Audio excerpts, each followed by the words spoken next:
Manhood is exceptionally hard, and life is hard. But how you shape yourself will determine how hard it is for you and how miserable it will be. As a man, there is no easy life. Your life is not about being easy. Your life is not about being happy. Your life is always going to be difficult. All of the pain you feel, all of the sadness you feel, you're supposed to feel as a man, and you have two effective binary choices. You either go through the suffering and go through the trauma and go through the hardship it takes to be a man of value, or you suffer eternity as a nobody.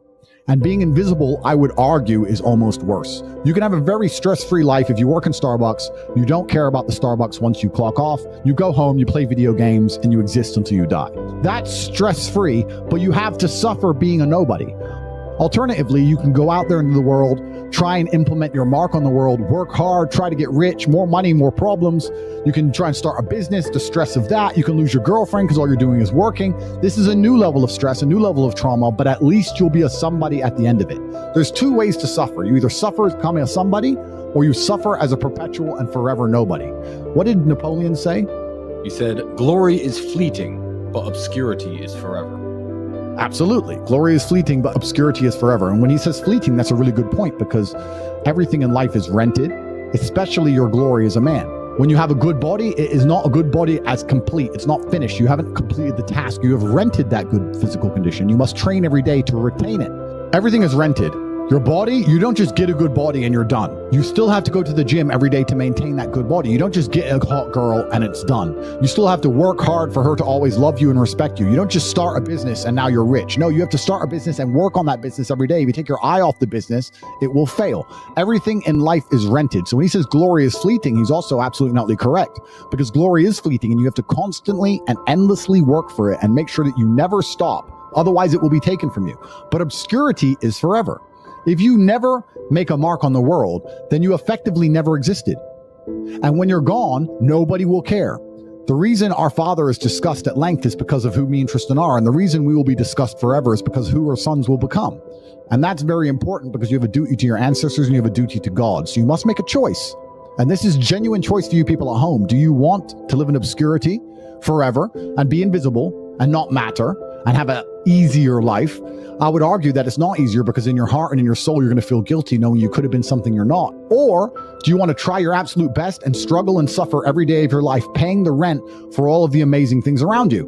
We pay endless rent. We pay rent for our bodies. We pay rent for our relationships. We pay rent to keep our kids. We pay rent to keep our business. We pay rent to keep our freedom. Every single day is work to pay the rent. It's absolutely never ending. And you have to make that choice. So if you have a pen and paper in front of you, you need to decide, do you want to be invisible with a lower rent bill, or do you want to be important and work hard and suffer to make sure that the rent is paid? It's a choice you must make, and it's binary, and you must be extremely dedicated towards the decision you finally make.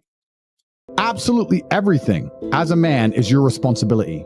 It's your responsibility to become your best and brightest version of yourself. And you're not going to do that simply by talking it into existence. You need to live it into existence. You need to go out there and do things which are genuinely difficult, genuinely stressful, which are genuinely scary, so you can become the man you want to be.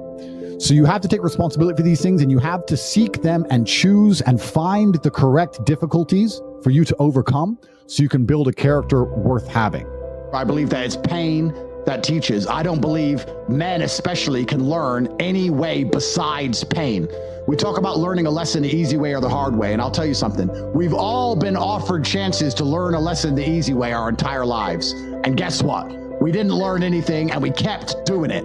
It's natural, intrinsic inside of men. You'll see a man drive a car too fast and almost crash 100 times, and he won't learn his lesson until he's crashed that car. We only learn things the hard way. It's only pain that can teach a man. Every single time something bad happens to me, that's how I see it. I see it as God teaching me to make me more wise, more formidable, a more capable opponent, and that's how you have to approach life.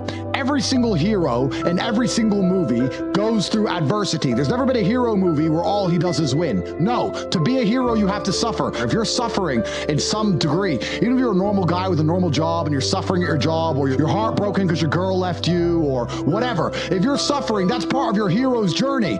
There is no hero's journey without suffering. If you have an easy life the whole way through, you never get to be a hero. That's the whole point of being a man, is that you're supposed to suffer. You're supposed to eat pain for breakfast. You're supposed to come and grow into a better version of yourself. That's exactly what life's supposed to be about as a man. And if you want to be a superhero in life, you need to understand that For 80% of the movie, you're going to suffer. For 80% of the movie, you're going to lose. Watch any superhero movie. For 80% of the movie, it is nothing but pain and frustration and difficulty. And when your life is that way, you have a chance to grow into something fantastic, and you should thank God for every difficult thing he puts in your path. Think about a superhero movie. A man is unfairly imprisoned in a Romanian jail cell and trained so hard he emerges stronger than ever before. That is a movie.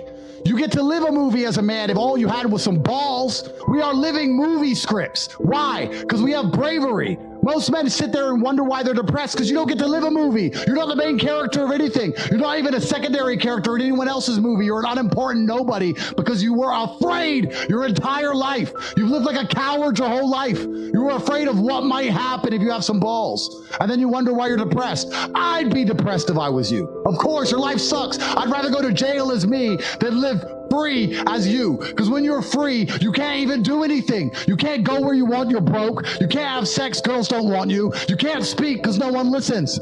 So what are you free to do? You're more in jail than I ever was. The system does not make rules for the good of you. It makes rules for the good of the people who make the rules. And a lot of the life paths laid out to the average man at home today is not for their own good. It's only going to lead them to depression and misery. Do you think you're a force for good?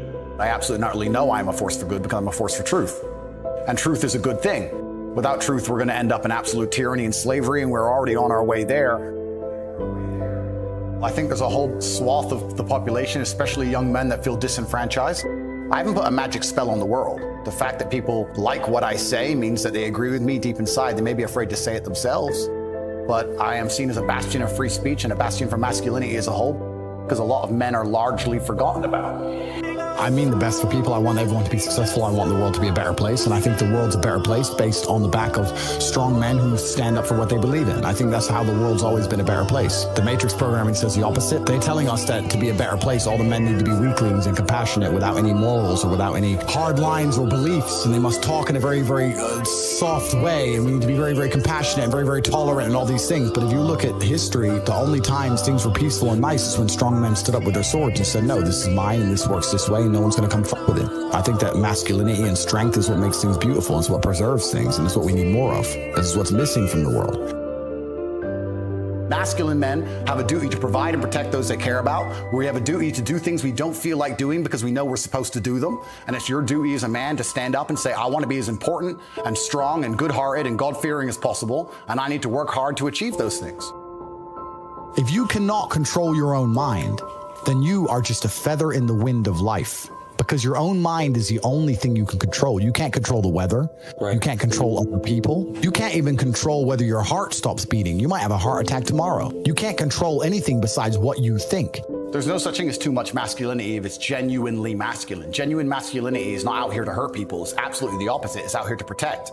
And when bad things happen, they call traditionally masculine men. If you need a firefighter, you need a masculine man. When you call the police because of the problem you have, you want masculine men. And as soon as a woman or a man is in trouble, when you look for backup, you look for masculine men. And masculine men have a duty to provide and protect those they care about. We have a duty to do things we don't feel like doing because we know we're supposed to do them. And that's why we stayed in the Titanic and died.